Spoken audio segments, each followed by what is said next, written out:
I was going to say a little something about the fact that we're being suppressed all the time. Yeah, go on. So I'd like to talk to our subscribers, the ones that watch us religiously and that. It's up to them to spread the word, to get their friends to subscribe to us. People that are on other channels that are dealing with this on their Facebook pages and stuff like that, they watch us, but they don't subscribe to us. What we need is people to get more subscriptions in, and that fact alone will help expand our visibility. That's what we'd like. We can't get it to expand on our own. It's up to our subscribers to do that, and we wish you would, because we do appreciate your subscriptions to us and watching what we do. And of course, those few people that are subscribed from NASA, tell your friends. We need another 10,000 NASA viewers. Oh, I think there's quite a few already. Yeah, well, we need a few more from them to get on there, because we keep things in reality.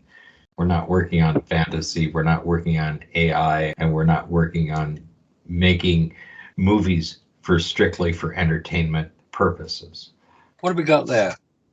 Ilyushin's son unbalanced by rocket flight. Well, I found this newspaper article in this, so I'm going to show you the other one here. Mystery of the Soviet spaceman, truth or hoax? Ah, getting there. Guess who that is? That's Ilyushin in there. That isn't Gagarin in that suit. The official record is that Ilyushin never flew in a rocket, but we know he did.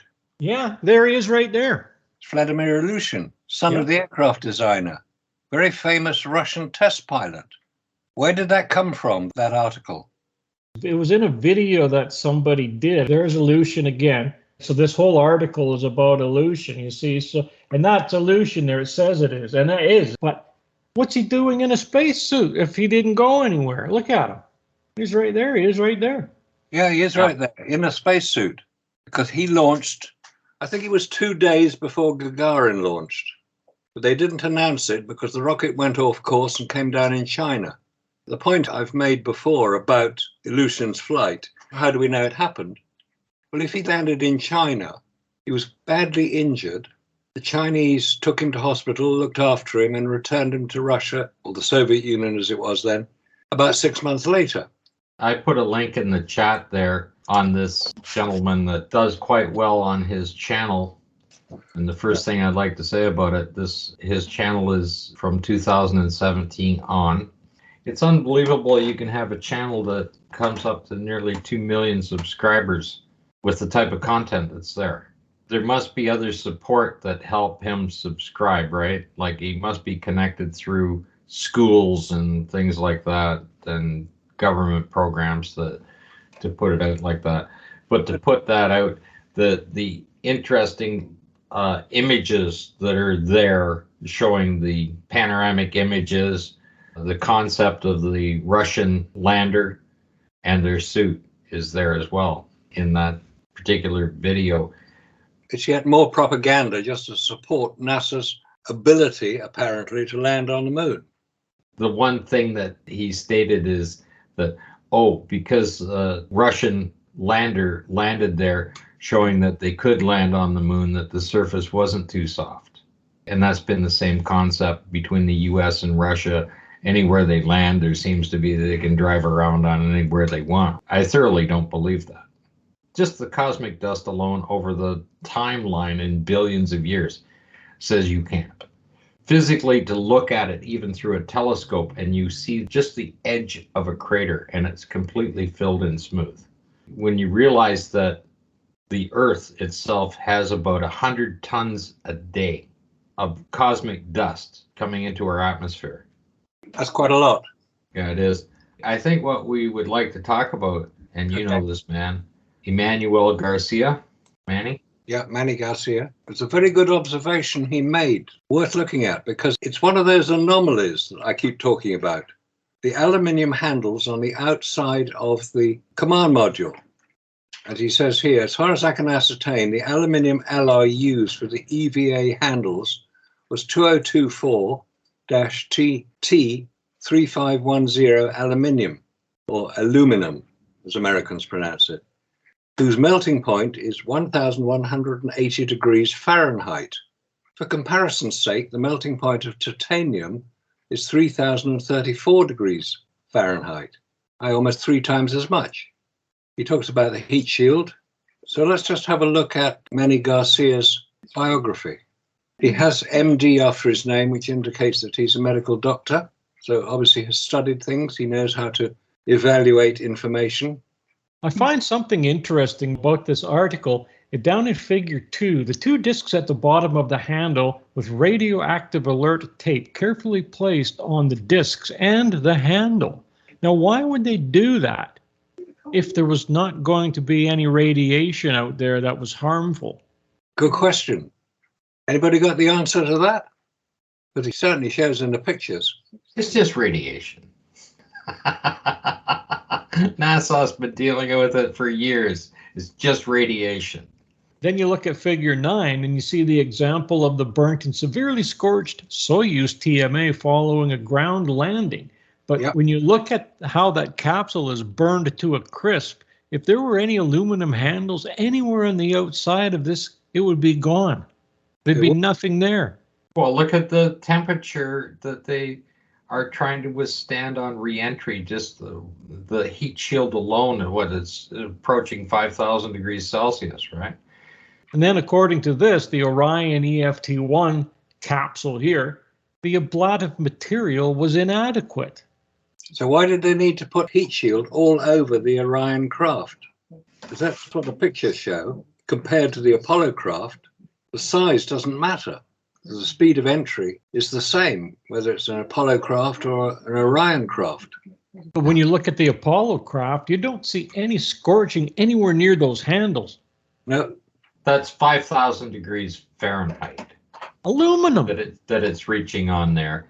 So it's 5 times more temperature than it would take to knock the thing off. Even up the side, when you look at the diagram, it's still 2,500 degrees Fahrenheit, which is 2.5 times more than it's going to take to absolutely turn those handles to plasma. The lowest settings, 1,500 degrees Fahrenheit, is still well above what those handles are going to be able to handle. Figure 10, Apollo 11 CM, shortly after splashdown, you can actually see the handles on there. And they're untouched. Completely untouched, not melted. You'd almost think they faked it. They just took a blowtorch to the bottom and put a few scorch marks on it, dropped it at the back of a plane and let it hit the water on the parachutes. And the duct tape started peeling off everywhere on the outside of it. Yeah, it does look a bit weird, that, compared to the Soviet Soyuz craft, which is a very different picture. Yeah, there we have figure 12, the Orion EFT exploration. All these changes indicate that Orion test revealed that the ablative material was inadequate, even for the slower rate of entry than that of a lunar return, and that conditions in the CM were too cold when not in the sun, and too hot otherwise, especially during re-entry. Oh, they've got the temperatures all wrong. Well, if it heats up and cools down inside the vehicle that quickly because it doesn't have any thermal protection on the inside of it, imagine that you start heating the bottom of that vehicle up to 5,000 degrees Fahrenheit and everything else is above that. Look at this. Something else I've noticed. Look around the Apollo capsule that has the radioactive stickers on it. That is all duct tape holding all of those panels together. The duct tape was used to hide the intellectual property.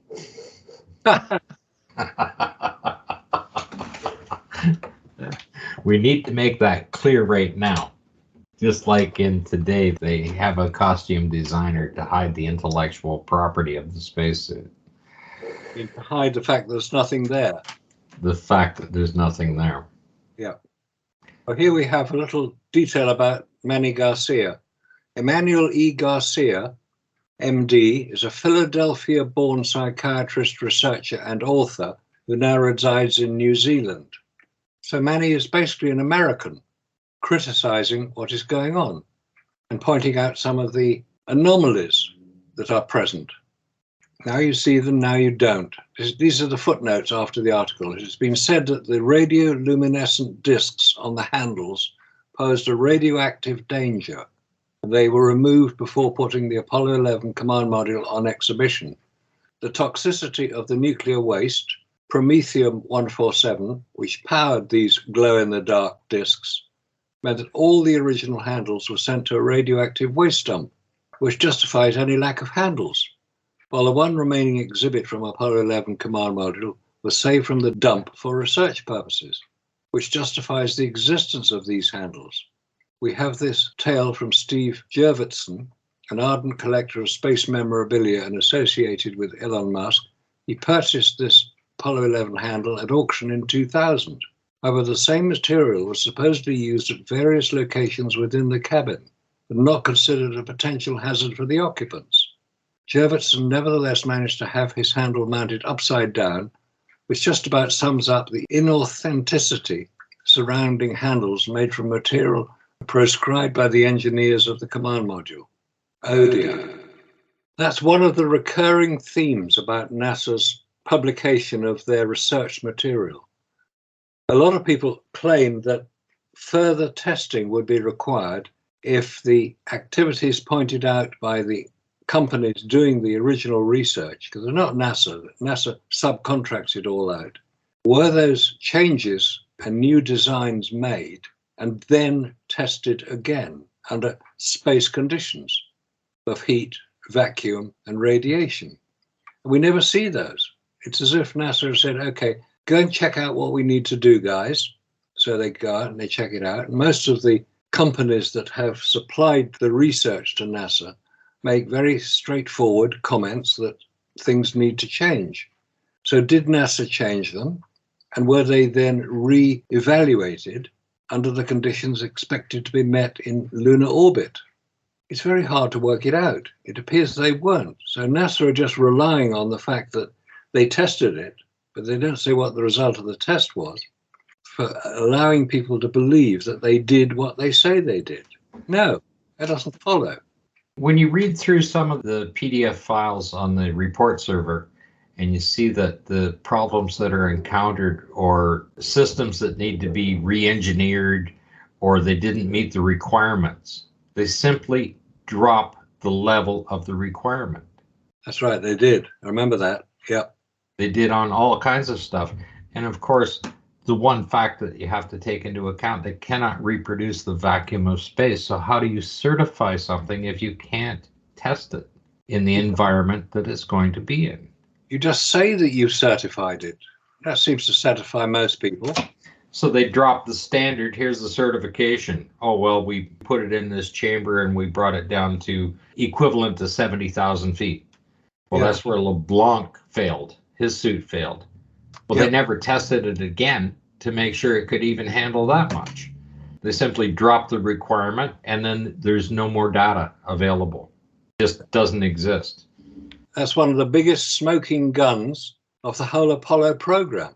The smoking guns that Raza Vihari has identified, I think, make a very strong case for saying that it didn't happen, which is what he says. He should know. He's a scientist. That's another thing that seems to disappear in the concept. As soon as a spacecraft, so-called, is now in space, is simply free to move, accelerate, decelerate, do anything it wants. And it can do all of that until it comes to re-entry. Now it can't decelerate. Why can't it do that? Because they can accelerate, they can do the slingshot thing, they can do all of this other stuff, right? Without power. I mean, you can spend 22 days going to the moon, and it's, of course, not fast enough. You would have to be under power all the time to go against the gravitational pull of the Earth. But as soon as you're out of the atmosphere, these vehicles are just magical on how they can operate and speed up and slow down. Even the Artemis, when they were out there, oh, well, we're going this speed, we slowed down to this, and then you're watching so-called live data coming in, and all of a sudden the spacecraft speeds up to this to get into orbital speed, right? It's down to like 500 miles an hour, and then it goes up to 6,000 miles an hour, and they never turned anything on except a little retro rocket. It's just absolutely ridiculous when you think about it. People are watching movies like Star Wars and things like that and think that's how these vehicles operate. It's always been like that. like you come back to the cartoons. They set down parameters of how physical events happen in a cartoon. Like you can run off a cliff and you can keep running until you notice that you're off the cliff and you don't fall, but you have to look down first to see that it's there where you're going to head. And then you start to fall. Yep. And of course, your eyeballs might hang a little bit. They don't fall with you. They might hang up. That's what a cartoon does. And of course, you either have a sign, go, oh my God, or you have an umbrella. One of the two. If there's something falling on you and you look up and you see there's a rock, you don't move out of the way. You put a little umbrella up. That's what a cartoon does. Those physical graphics that were put in there many years ago are being used exactly the same today. Well, in space, they laid down these parameters for physical attributes on how the vehicle operates in space. And the very first thing that happens is when you so-called escape the atmosphere of Earth, all of a sudden you're floating. But if you're under power, you're not going to be. But that's the image that you get every time. Just because you are above the Earth's surface, you're still affected by the same gravitational pull as you are here on Earth. It's slightly less. That gravity goes out millions of miles. The Lagrange zone, the L zone between the sun and the Earth is 1 million miles out, and that's where the gravitational pull of the sun and the Earth are equal. But that's 1 million miles out. So there's gravity there. When you're coming to the moon, the L zone is there as well. There would only be that small space in there where it's equal, where you would actually be able to just float. That's where the James Webb Space Telescope has been located. It's at a specific point. I'm pretty sure it's L1, which is the point where Earth's gravity and the sun's gravity are matched. And it stays in that particular location. Occasionally it has to reorient itself because it's not particularly fixed. But that's where it is. And obviously being 1 million miles out from Earth, it's not affected by Earth so much as if it was in low Earth orbit. That's one hell of a space ladder to go out and clean the lens on that, isn't it? How are they going to service it? They're not. It's done with using software. You can repair the physical attributes of micrometeor impacts by Bluetooth? No, you can't. Fairly recently, there was a micrometeorite impact on the James Webb Space Telescope. So yes. It's not protected against any of that. So eventually it's going to get hit. And if something a bit bigger than a grain of sand hits it, it's going to probably knock it around a bit. But that's one of the risks you take in space, you know. There are things flying around there you have no control over. It was orbited so far away from Earth as to not be affected by what's going on Earth. Because there are thousands of satellites orbiting Earth at the moment. 3/4 of them are not working, but they're still up there. Well, the last few CMEs would have pretty much toasted any of the solar panels on them. Yeah, it would, assuming the solar panels are facing the sun, which they have to be to work. And they're designed to absorb energy. Yes. You take the grid on Earth, like in 1989, the entire eastern seaboard blacked out. Why? A CME. It made it through the Van Allen belts. It came down through the atmosphere, highly ionized air. When that ionized air hits the power lines, it actually increases the voltage in those power lines and burns them out. Any electric motor and things like that are turned on could be affected exactly the same way and burn them out when they're running. And now you've got a solar panel that's designed to absorb that energy and no way to protect it. I don't care how you put the protection on it. That solar panel has wires going in to charge whatever it's charging up, right? That's the access through to the inside of it. You can say, oh, well, we put this protection around the craft, but there's your access point. Well, like the original CME that was noticed or recorded here on Earth, called the Carrington event, named after Richard Carrington, who lived quite near where I am at the moment in southeast England. And he was noticing the number of sunspots. That's what he first picked up on. He was an amateur astronomer, because in those days, 1859, people didn't do it as a profession.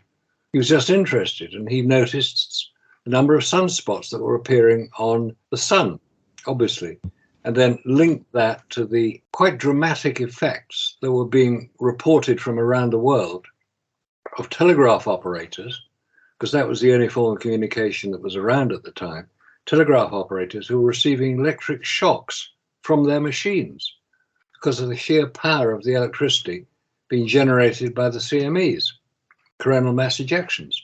And then, as you said, the 1989 blackout in North America, that was actually followed the following year in March 1990 by a similar event.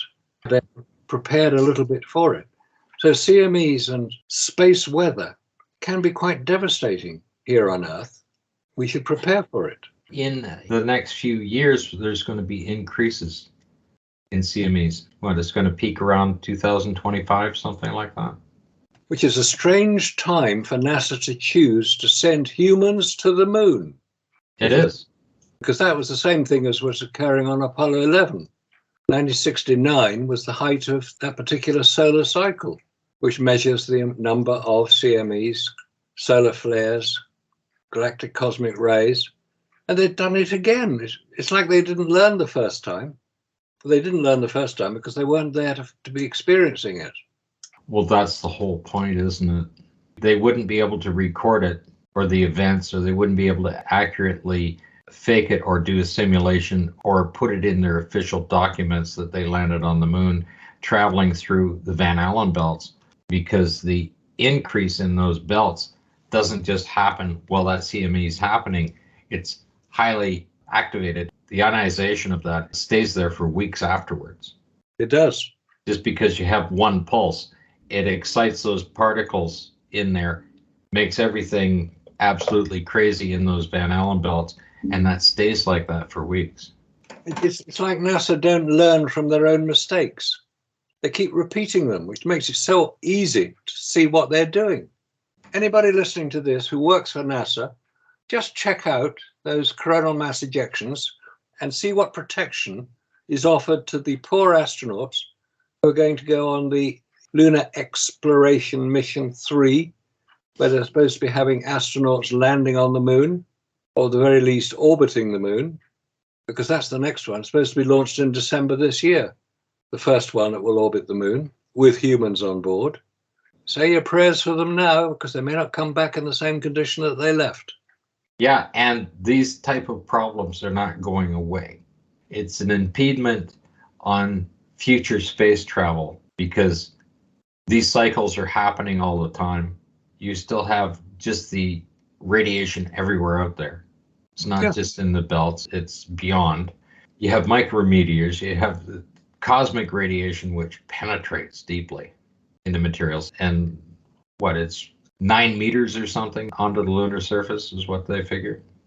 Something like that, yes. It's around 30 feet or whatever. Yeah, The take surface. some very large 3D printing machines up there to manufacture the bricks to make the moon base. That's what they're intending to do, use 3D printing material. Well, they're going to be using radioactive material to make a moon base for humans to live in. Ha! Oh dear, that's going to cause a problem. Yes, it will. They would have to mine down, 40, 50 feet down to use the material. Well, they have to do something like that. And then, as soon as they build it, it's going to be bombarded continuously. And it's going to penetrate through. You'd have to have 30-foot thick walls. Oh, but don't tell NASA that. They might have to stop sending humans to the moon, which is probably what's going to happen anyway. We're going to see delays being caused. I could see them eventually getting the AI robots, but they're going to be knocked out by a CME as well, the electronics on them. So they're going to have to be protected, same way that satellites are today. They're going to have to be hardened against radiation. They're going to have to be hardened the same as you would have to harden it for humans. You have to get the same protection. Oh, talking of that, this latest Russian mission to the moon? It's unmanned. And I think the euphemism was they lost contact with it. Basically, it crashed.